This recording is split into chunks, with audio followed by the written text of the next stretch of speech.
आज की इस लपारादा भारतीय जनता पार्टी के आयोजित किया गया इस महान कार्यक्रम के मुख्य अतिथि श्री तुमकर बागरा जी, ऑनरेबल मिनिस्टर, और आज के इस समारोह के सह मुख्य अतिथि Shri Nalong Meje ji, general secretary BJP state unit,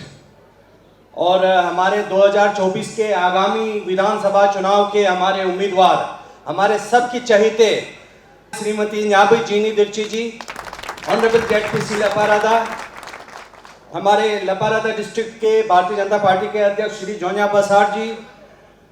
Lepa Rada के इंचार्ज श्री तोकुबात जी, और भारतीय जनता पार्टी के जो स्टेट यूनिट और भारतीय जनता पार्टी के हमारे डिस्ट्रिक्ट यूनिट के तमाम नेतागण। मुझे 10 मिनट का निर्धारित समय दिया गया है, इसलिए मैं माफ़ी चाहता हूं। हर एक का एड्रेस लेना इस वक्त मेरे लिए संभव नहीं है। हमारे बीच मंच पर उपस्थित सम्मानित अतिथिगण और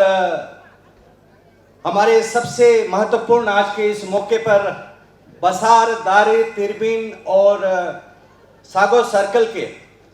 तमाम श्रीमती न्याबी जीनी दिर्ची के सपोर्टर्स, वेल विशर्स, शुभचिंतक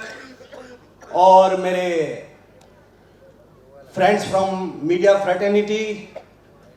आप सभी को मैं अपने दिल की गहराइयों से स्वागत करता हूं और धन्यवाद देना चाहता हूं मुझे कुछ कहने का आज के इस समारोह में मौका देने के लिए। मैं ये कहना चाहता हूं कि हमारे भारतीय जनता पार्टी लपारादा के जो है वो लगभग it was almost about to be extinct. 2019 के जो विधानसभा चुनाव थे उसमें दुर्भाग्यपूर्ण हम केवल 240 वोट से चुनाव हारे थे और उस चुनाव के मैं कैंपेनिंग कमेटी चेयरमैन था और हमारे गोजन गादी साहब हमारे उम्मीदवार थे भारतीय जनता पार्टी के। तो लगभग भारतीय जनता पार्टी जो है लपारादा में दुर्लभ स्थिति पर थे, परंतु हमारे लिए उम्मीद के किरण बन के श्रीमती न्याबी जीनी दिर्ची राजनीति में प्रवेश किए। वो अरुणाचल प्रदेश के सेक्रेटरीट में एक ऐसो आराम की जिंदगी गुजार रही थी, एक गवर्नमेंट ऑफिसर थी, किसी चीज की उन्हें कमी नहीं थी। फिर भी उसने देखा कि लपारादा डिस्ट्रिक्ट में एक नेतृत्व की, एक लीडरशिप की आवश्यकता है और उस कमी को पूरा करने के लिए, लपारादा के जनता को सेवा करने के लिए न्याबी जीनी दिर्ची जी ने अपनी ऐसो आराम की जिंदगी छोड़कर राजनीति में कदम रखा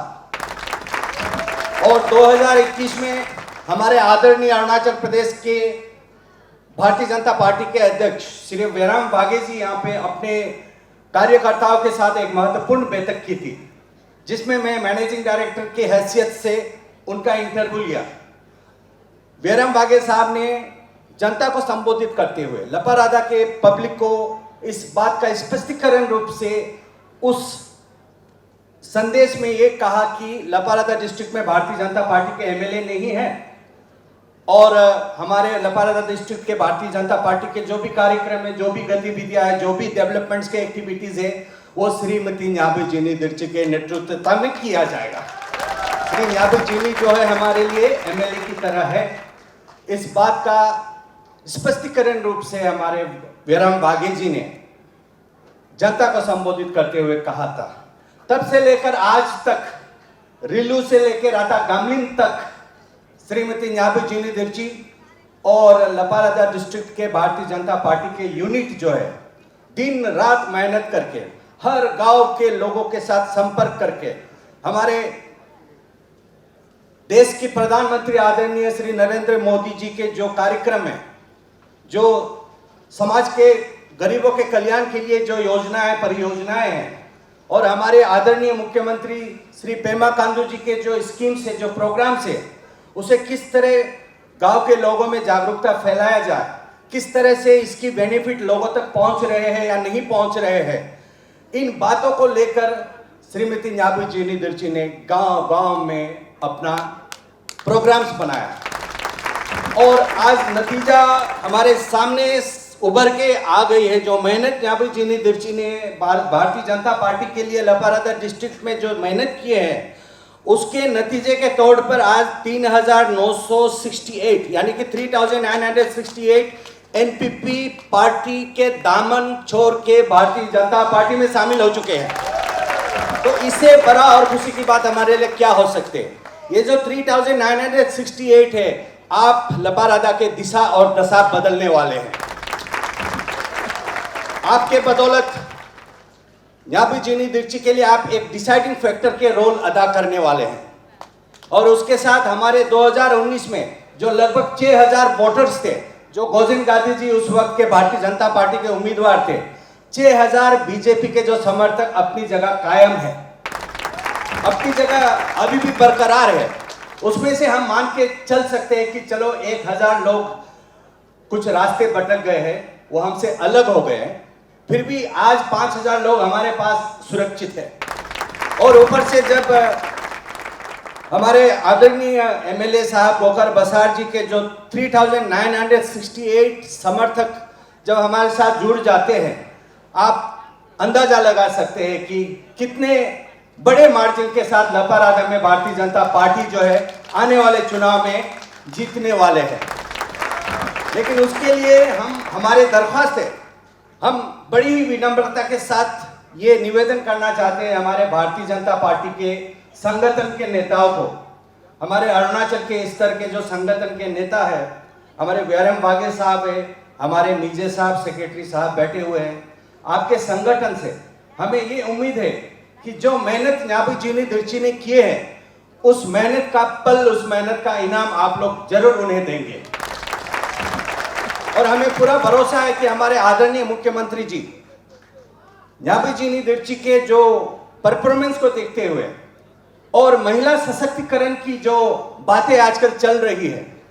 हमारे लोकसभा, हमारे राज्यसभा और हमारे अरुणाचल के असेंबली ने भी इस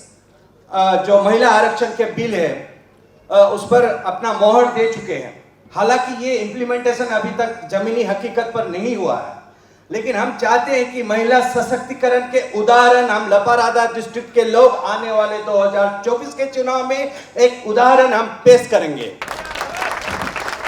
ताकि महिलाओं को भी हर क्षेत्र में आगे बढ़ने का मौका दिया जाना चाहिए। इसलिए हमें पूरा विश्वास है कि जो मेहनत आज तक श्रीमती न्याबी जीनी दीक्षी ने किए हैं और उनके पार्टी ने जो किए हैं, उस मेहनत को मद्देनजर में देखते हुए उनके साथ कभी नाइंसाफी नहीं होगा, उनके साथ कभी इनजस्टिस नहीं होगा, ऐसा हमें पूरा विश्वास है। और हमें हमारे आज की मुख्य अतिथि आदरणीय श्री तुमका बागरा जी से पूरा भरोसा है, क्योंकि गवर्नमेंट की रिप्रेजेंटेटिव के तौर पर, हमारे मुख्यमंत्री जी के, हमारे डिप्टी सीएम के